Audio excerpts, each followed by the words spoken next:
सेवा, स्नेह, समर्पण को संजोते हुए आज एकल अभियान एक नए समाज का गठन कर रहा है, जहां हर तरफ सुख है, शांति है और हर वर्ग में ये सुख और शांति व्याप्त हो रही है।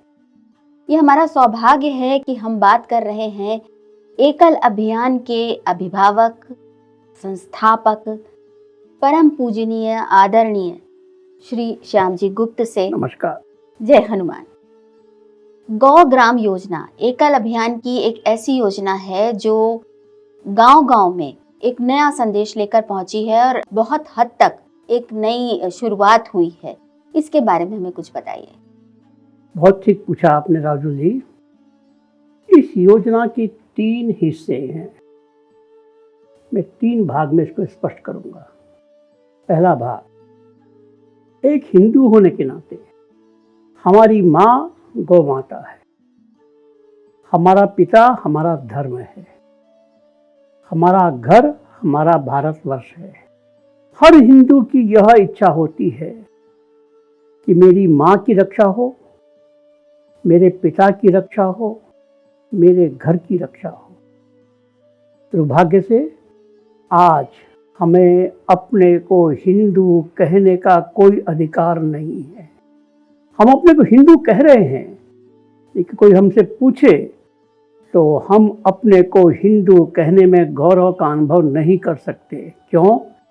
क्योंकि हमारी माँ गौ माता वर्षों से करोड़ों की संख्या में प्रतिवर्ष कट रही है। जब तक गौ माता का रक्त धरती पर गिरेगा, धरती का हिंदू सुखी नहीं रह सकता। उसी प्रकार हमारा पिता हिंदू धर्म यह बिक रहा है। चर्च के द्वारा लाखों करोड़ों लोगों को ईसाई बनाया जा रहा है। हमारा धर्म बेचा जा रहा है और इसलिए हमारे पिता की भी हत्या हम अपनी आंखों के सामने देख रहे हैं। और राजू जी, उससे बड़े दुख की बात है कि जिस देश में हम रहते हैं, 1947 में ये देश विभाजित हुआ और आज फिर से विभाजन का खतरा दरवाजा खटखटा रहा है। अर्थात आज हमें एक बहुत बड़ी चुनौती का सामना करना है।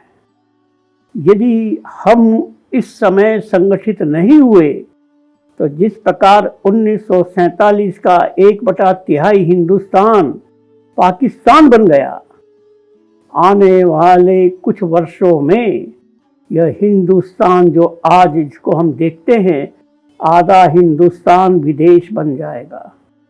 यह मैं नहीं कह रहा हूँ, यह इस देश के अंदर चलने वाली हिंदू विरोधी ताकतों का साहित्य कह रहा है। आपने सुना होगा PFI, popular front of India, एक मुस्लिम संस्था है। इसका केंद्र केरल में है और अभी अभी बिहार शरीफ में एक केस के अंतर्गत PFI के कुछ लोग पकड़े गए, को साहित्य पकड़ा गया। उनका जो संकल्प पत्र था वो अखबार में छपा, जिसमें साफ साफ लिखा है कि 1947 में हमने हंस के लिया था पाकिस्तान, 2047 में लड़के लेंगे हिंदुस्तान। अर्थात 2047 में यह देश मुस्लिम राष्ट्र बन जाएगा। 5-5 वर्षों में 4 श्रेणी बनाकर किस किस पीरियड में क्या करेंगे इसका विस्तार से लिखा है।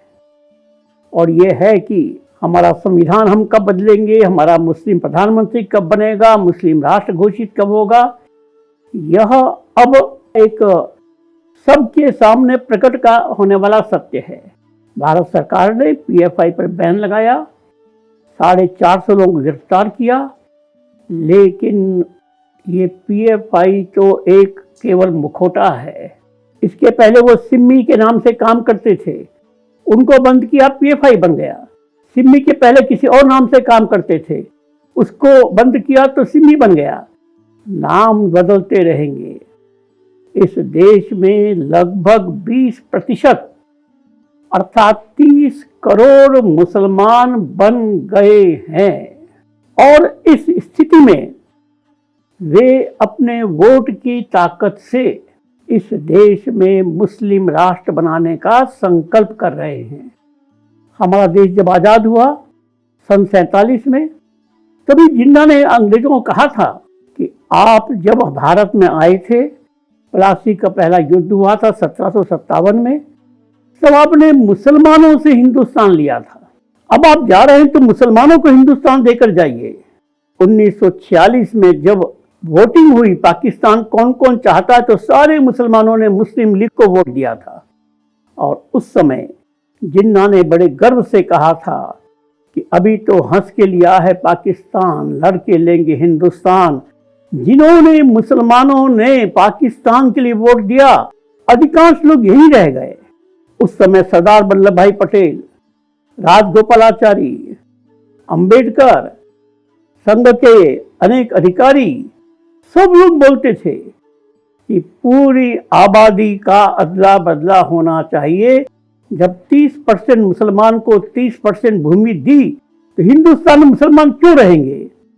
दुर्भाग्य से गांधी जी ने अनशन कर दिया और जिन लोगों ने पाकिस्तान के लिए वोट दिया वो हिंदुस्तान रह गए। और आज वही जनसंख्या बढ़ाकर, केवल जनसंख्या बढ़ाकर नहीं, बांग्लादेश से लगभग 4 करोड़ अवैध प्रवासी भारत में आ गए। ये तो भारत सरकार की जानकारी में है और सच में तो ये संख्या और अधिक होगी। 50 लाख रोहिंग्या बर्मा से बांग्लादेश के रास्ते भारत में आ गए और भारत के मुसलमानों ने, विशेष रूप से बंगाल के हमारी ममता की सरकार ने उनको सारे हिंदुस्तान में भेजकर जितने स्ट्रेटेजिक प्लेसेस थे सब में उन्होंने बसा दिया। आप बंबई में रहती हैं, बंबई के 15-20 ऐसे एरिया हैं जहां आप नहीं जा सकते। हिंदुस्तान का ऐसा कोई नेशनल हाईवे नहीं है, उन लोगों ने अवैध कब्जा नहीं किया। रेलवे लाइन के दोनों ओर अवैध कब्जा नहीं किया। हमारे सारे तीर्थों पर वो कब्जा कर चुके हैं।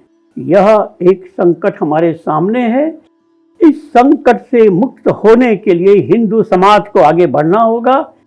सौभाग्य से आज हमारा प्रधानमंत्री हिंदुत्ववादी प्रधानमंत्री है, इसलिए हमें आशा है कि हम इस लड़ाई में जीतेंगे।